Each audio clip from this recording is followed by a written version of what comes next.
El tratamiento costaría más de $100.000, con menos de un 10% de probabilidades de recuperación. Eso fue lo que dijo el médico con absoluta calma. Mi familia no lloró. No discutió. Simplemente se miraron entre ellos y se marcharon. Las palabras de mi madre fueron definitivas. Déjenlo ir. Ya vivió lo suficiente. No vamos a tirar el dinero a un pozo sin fondo. Y así, se fueron. Salieron por la puerta, y de nuestras vidas. Antes de continuar con mi historia, no olvides darle like al vídeo, suscribirte al canal y activar la campanita para que no te pierdas ningún vídeo. Sigamos con mi historia. Yo tenía 17 años, estaba sin un centavo, enfadada, aterrada. Pero me quedé. Vacié mis ahorros para la universidad. Firmé los formularios de responsabilidad. Conseguí un trabajo limpiando pisos en ese mismo hospital. Porque él no era solo un anciano. Era mi abuelo. Y me negaba a dejarlo morir solo. Lo que ellos no sabían era que viviría otros 7 años. Y que yo me convertiría en todo lo que ellos dijeron que nunca sería. Cuando murió en paz, a los 91, ellos regresaron. No por él, sino por lo que dejó. El pasillo estaba demasiado silencioso. Aún podía oír el eco de sus pasos mucho después de que las puertas del ascensor se cerraran. Yo me quedé allí, sola, con la historia clínica de mi abuelo en una mano y mi cartera medio vacía en la otra. Mi madre fue la última en irse. Ni siquiera me miró. Solo lanzó una mirada fría por encima del hombro y dijo: «Puedes quedarte si quieres, pero no vengas después a pedirnos nada». Y entonces desapareció. La enfermera a mi lado se movió incómoda. «¿Eres Caroline?»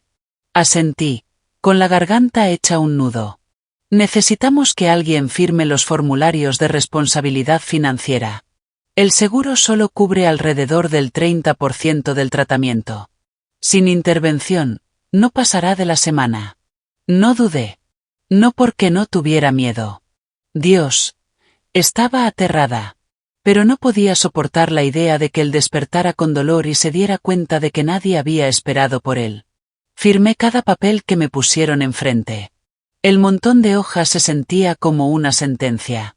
Entregué mis ahorros para la universidad, $11.200 que había reunido entre becas y trabajos de verano. Luego llamé a Recursos Humanos, en el piso de abajo, y supliqué por un empleo, cualquiera. Para las 6 de la tarde ya estaba fregando los pisos en el ala pediátrica. Para las 10 de la noche, estaba de vuelta al lado de mi abuelo, sosteniéndole la mano mientras las máquinas pitaban a nuestro alrededor. No despertó en 3 días.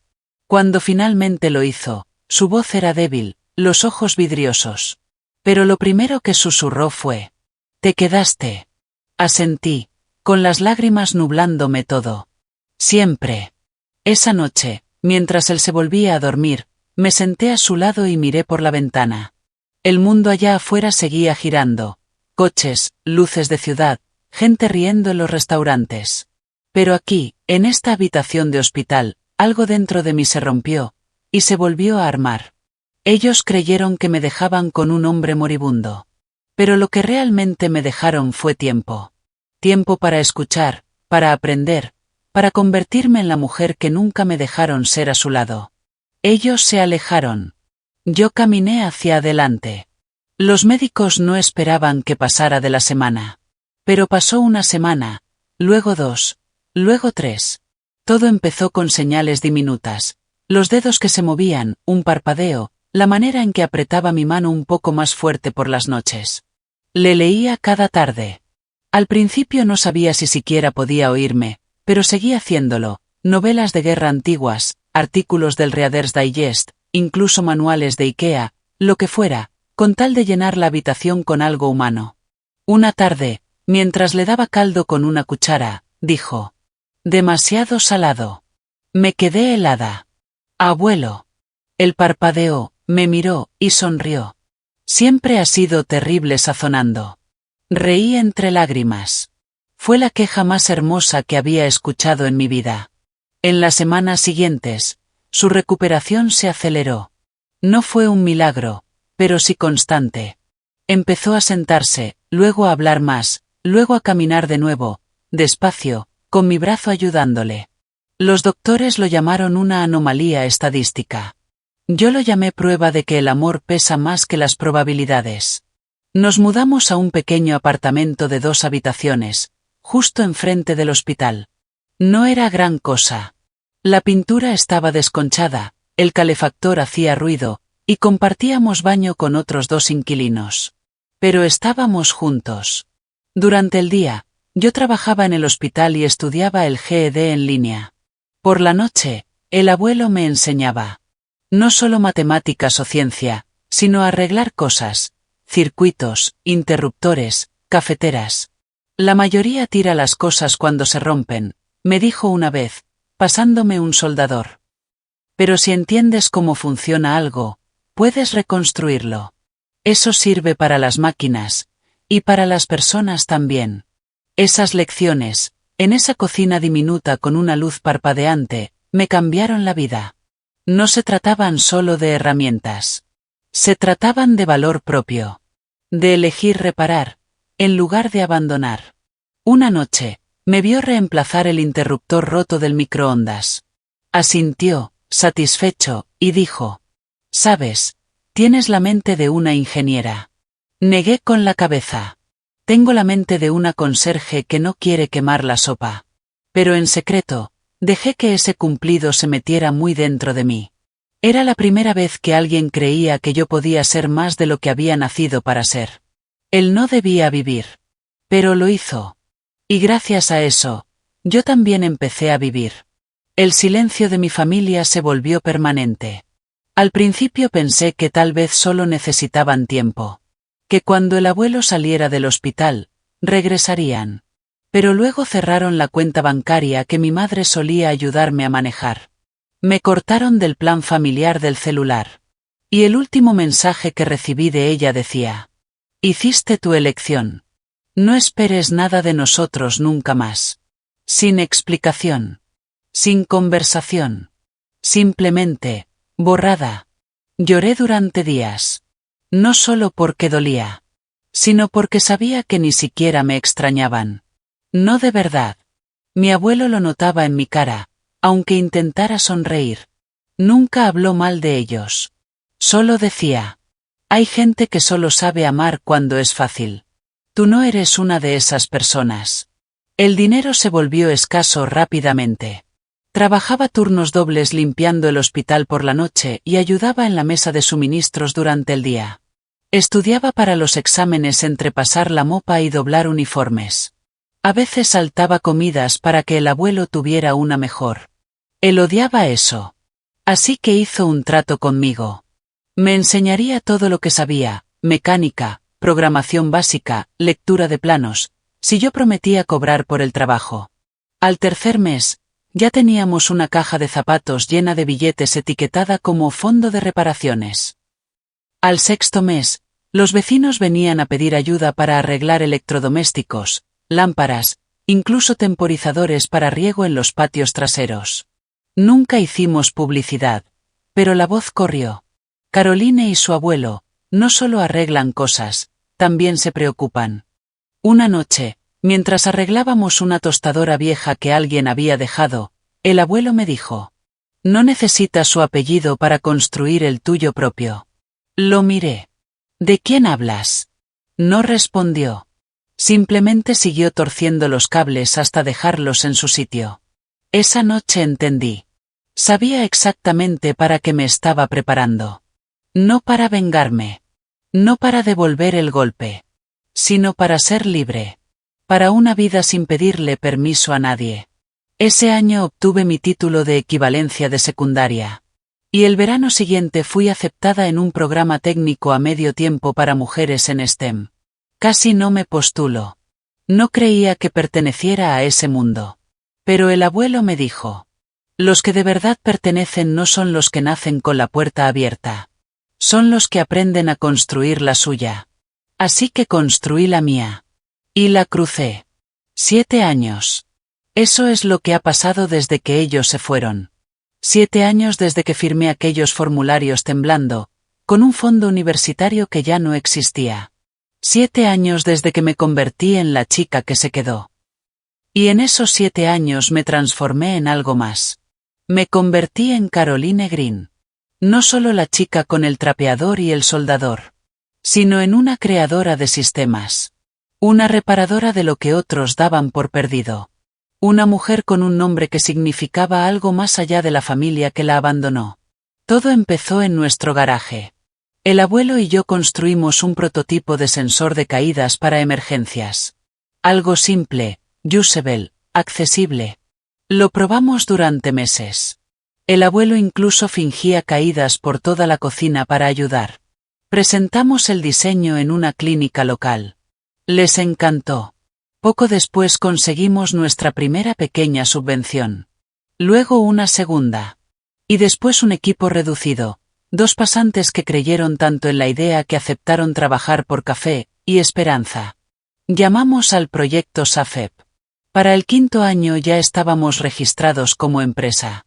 Para el 6.º, teníamos contratos con 3 centros de atención a personas mayores del estado. Y para el 7.º, nuestros dispositivos protegían a más de 10.000 adultos mayores. El abuelo se convirtió en nuestro consejero, nuestra mascota simbólica, nuestro conejillo de indias favorito. Pero, más que nada, era mi ancla. Cada decisión. Cada noche en vela. Cada boceto pegado en la pared. Él estaba ahí. No siempre decía mucho, pero cuando hablaba, importaba. El éxito no significa nada si te hace olvidar quién eres. Un invierno, el periódico local publicó un artículo sobre nosotras. De conserje en un hospital a directora ejecutiva, la mujer que construyó su futuro a partir de un pasado roto. No se lo envié a mi madre. No hacía falta. La historia circuló por todo el pueblo, por la familia extendida, por cada persona que alguna vez dijo que estaba desperdiciando mi vida en un hombre que ya estaba muriendo. No me burlé. No llamé. No respondí al primo que me escribió. Hola, hace mucho que no sé de ti. ¿Cómo has estado? Porque yo sabía algo que ellos no sabían. Mi nombre no venía de ellos. Venía de cada noche en la que no me rendí. De cada tornillo que giré. De cada factura que apenas logré pagar. De cada palabra que el abuelo me susurró cuando yo creía que no podía más. Él tenía 91 años cuando su salud empezó a deteriorarse otra vez. Más lento esta vez. Más suave.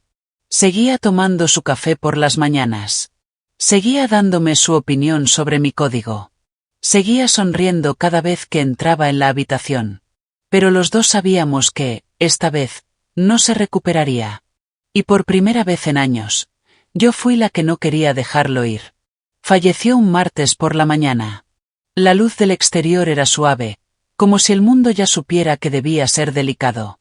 Lo encontré en su silla junto a la ventana, la que siempre llamaba su rincón para pensar.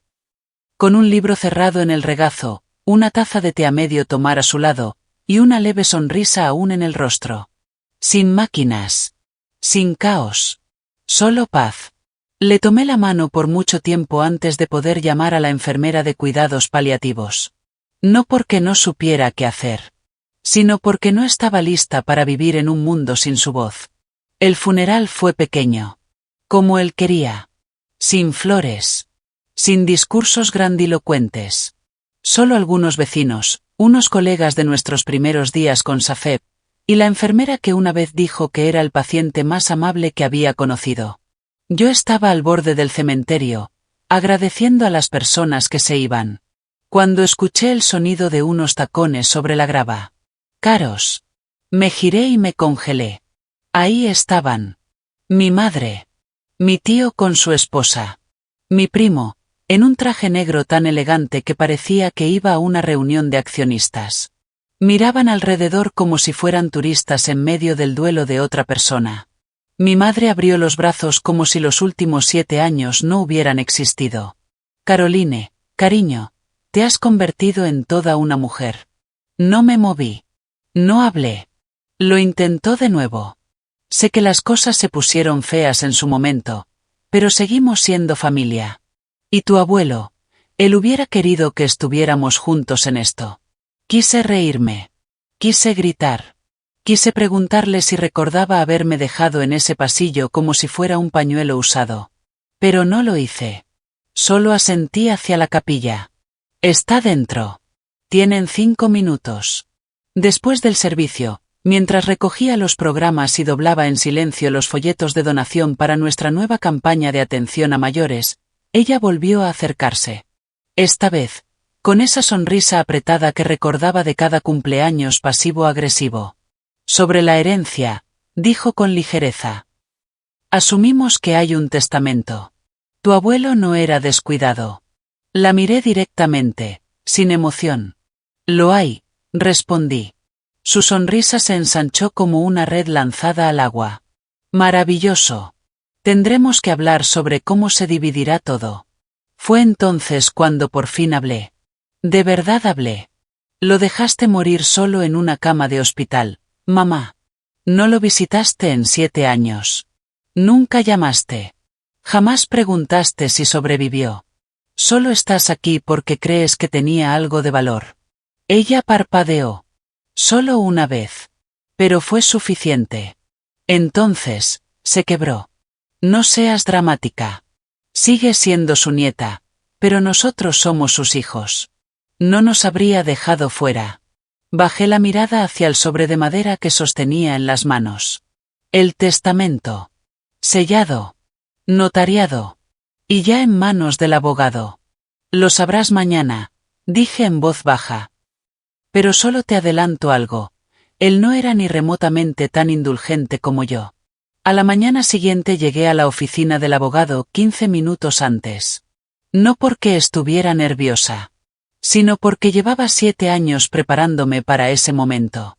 El señor Ulten, abogado de mi abuelo, me recibió con la misma cortesía serena de siempre. Conocí al abuelo desde los días en que construimos el prototipo de SAFEP. Nos ayudó a registrar la empresa. Y ahora, cerraba el capítulo. La sala de reuniones olía a madera pulida y papeles antiguos. Tomé asiento al final de la larga mesa. Frente a mí había un sobresellado y una pequeña caja de madera, la misma que el abuelo me pidió no abrir hasta esta reunión. Minutos después, llegaron los demás. Mi madre entró como si fuera la dueña del lugar, con tacones más afilados que sus palabras. Mi tío la siguió, con el rostro ya tenso por las expectativas. Mi primo se sentó frente a mí, con una sonrisa torcida como si ya estuviera gastando la herencia. Nadie dijo hola. El señor Ulten carraspeó suavemente y comenzó. Este es el testamento final de Walter H. Green, fechado, notariado y ratificado el día de su cumpleaños número 90. Hizo una pausa y luego me miró. Señorita Caroline, ¿podría abrir la caja ahora, por favor? Asentí y levanté la tapa. Dentro estaba el reloj de bolsillo de mi abuelo, ese que solía darle cuerda todas las mañanas a las 7 en punto. Debajo había una memoria USB y una nota doblada. Deslicé la unidad hacia el señor Ulten, quien la conectó a un pequeño monitor. La pantalla se iluminó con el rostro envejecido de mi abuelo. Su voz llenó la sala, suave, firme, inconfundible. Si están viendo esto, significa que ya me fui de este mundo. Y si las personas que creo que están en esta sala realmente están aquí, bueno, no me sorprende. Mi madre se removió incómoda en su silla. Mi primo miró al techo. Voy a hacerlo simple, continuó el abuelo. Yo, Walter Green, dejo la totalidad de mi patrimonio, incluyendo mis acciones en SAFEP, propiedades, cuentas personales y propiedad intelectual, a mi nieta, Caroline Green. Todo. La mandíbula de mi tío cayó abierta. Mi madre se inclinó hacia adelante, furiosa. Esto no es legal. Seguro fue manipulada. Estuvo con él todos los días. Vete a saber qué le llenó la cabeza para ponerlo en contra nuestra. El señor Ulten levantó un formulario notariado. El señor Green completó una evaluación cognitiva 2 semanas antes de esta grabación. Capacidad mental plena confirmada. Sin coacción. No requiere modificaciones. Mi primo se levantó de golpe. Tienen que estar bromeando. Ella era conserje. Vivía de él. El vídeo del abuelo continuó, como si hubiera escuchado cada palabra. Para quienes digan que ella se aprovechó de mí, les diré que ella me dio 7 años más. Me regaló mañanas con sol y café. Me dio sentido. Ustedes me dieron silencio. Me dejaron morir porque resultaba una molestia. Ella se quedó. Y construyó algo. No solo una empresa, sino una vida. El rostro de mi madre palideció. Yo me mantuve en silencio. El señor Ulten plegó el testamento con precisión quirúrgica. No hay beneficiarios alternativos. Se incluye una cláusula de no impugnación. Cualquier desafío legal invalidará el derecho a heredar. Los deseos de Walter Green son absolutos. Caroline Green es la única heredera. Nadie dijo una palabra. No de verdad. Solo se escuchaba el zumbido del aire acondicionado, y el sonido de un legado alejándose de quienes creyeron que les pertenecía por derecho. Fueron saliendo uno a uno. Y mi madre me miró por primera vez con algo que se parecía al miedo. Pero yo no me inmuté. Porque ahora ella sabía que yo no era la niña que abandonaron. Era la mujer que él eligió. No se marcharon en silencio. Apenas cruzamos las puertas de la oficina legal, mi madre se giró hacia mí con voz baja y venenosa. ¿Crees que esto te hace mejor que nosotros? Manipulaste a un anciano moribundo para que te lo dejara todo. La observé. A esa misma mujer que un día me dijo que estaba desperdiciando mi vida por un hombre que no pasaría la noche. Ahora estaba a centímetros de mí, furiosa. No porque hubiera perdido a un padre, sino porque había perdido el dinero que él dejó atrás. Lo dejaste, le dije, con calma. Nos dejaste a los dos. Y en 7 años, jamás llamaste para preguntar siquiera si seguía vivo. Mi tío intervino, con voz firme. Somos sus hijos, Caroline. Eso no puedes borrarlo. Me volví hacia él. ¿Y qué significó ese título para ti? ¿Un deber? ¿Un vínculo? ¿O solo un derecho de nacimiento que creías que garantizaba un cheque? Apretó los puños, como si las palabras no le fueran suficiente castigo. Mi primo estalló. Podemos impugnar el testamento. Iremos a la prensa, añadió. Diremos que manipulaste a un hombre con demencia en su lecho de muerte. Sonreí. No porque me hiciera gracia, sino porque estaba preparada. Adelante, respondí. Y yo publicaré el vídeo completo del testimonio del abuelo. Sus evaluaciones médicas. Sus diarios personales. Sus cartas escritas a mano, donde cuenta lo que cada uno de ustedes hizo, o dejó de hacer, cuando más los necesitaba. Que el mundo vea qué clase de familia fueron en realidad. Se quedaron en silencio. Pero yo no había terminado. Metí la mano en mi bolso y saqué un último sobre. Esto, dije, entregándoselo a mi madre, lo escribió él un mes antes de morir. No es un documento legal. Es personal. Ella dudó un instante, y luego lo abrió. 3 palabras, escritas a mano, con la caligrafía firme y clara del abuelo. Te alejaste. Sus manos temblaron. Aplastó la nota en su palma, como si el papel pudiera borrar la vergüenza. Por primera vez, no dijo nada. Ni un insulto. Ni una súplica. Solo silencio. Y ese silencio, lo dijo todo. Me giré para irme, pero me detuve en la puerta. Perdiste la herencia, dije, sin volverme. Pero peor que eso, lo perdiste a él. Y la verdad es que lo perdiste mucho antes de que muriera. Yo no te quité nada. Fuiste tú quien lo entregó todo el día que elegiste la comodidad por encima del amor. Me vieron salir hacia la luz del sol. Y por primera vez en mi vida, no me sentí pequeña bajo su mirada. Me sentí completa. No porque hubiera ganado, sino porque había sobrevivido. Porque me quedé.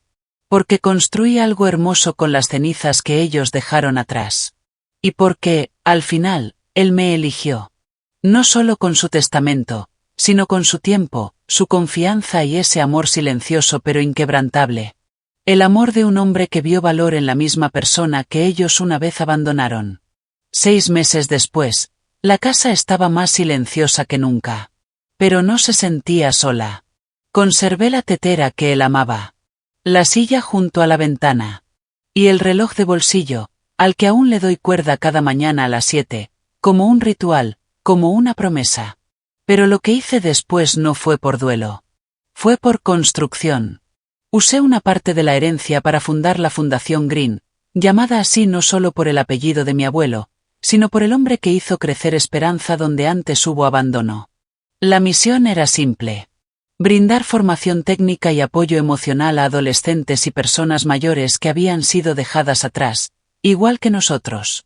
Empezamos en pequeño. 3 laptops, 2 mesas plegables y un cuarto alquilado en un centro comunitario. Pero el día que nuestra primera alumna construyó su propio detector de caídas básico y gritó: «¡Funciona de verdad!», sentí que algo se encendía en mi pecho. Esa alegría, esa chispa. Era él, viviendo en otros. Un año después, abrimos nuestro primer taller permanente. 5 años más tarde, una de nuestras becadas se convirtió en desarrolladora principal en SAFEP. Y cuando me invitó a su graduación, me dijo: «Nunca tuve una familia real. Pero su fundación me hizo sentir que importaba». Le regalé la llave inglesa favorita del abuelo. La que siempre decía que arreglaba más que circuitos. «Si importas», le dije. «Y no dejes que nadie te haga olvidar eso. Aún vivo en la misma casa. La empresa es más grande ahora. Pero mi vida sigue siendo sencilla. Sin mansiones, sin autos de lujo. Solo propósito, y paz. Porque sé lo que es la verdadera riqueza. Son esos 7 años extra que pasé con él. Son las vidas que ayudé a reparar. Es la niña que fui. Y la mujer en la que me convertí porque me quedé, cuando nadie más lo hizo. A veces pienso en aquel día en el hospital, cuando nos dejaron. En lo rota que me sentía. Y luego miro todo lo que nació de ese momento. No rencor, sino pertenencia. No venganza, sino restauración. No herencia, sino legado. Esta noche, volveré a darle cuerda al reloj. Y un día, cuando sepa que alguien más está listo, lo pasaré a otras manos. No porque sea valioso en sí, sino porque guarda todo lo que importa. Y le diré lo que él una vez me dijo a mí. Te quedaste. Construiste. Y ahora, es tuyo.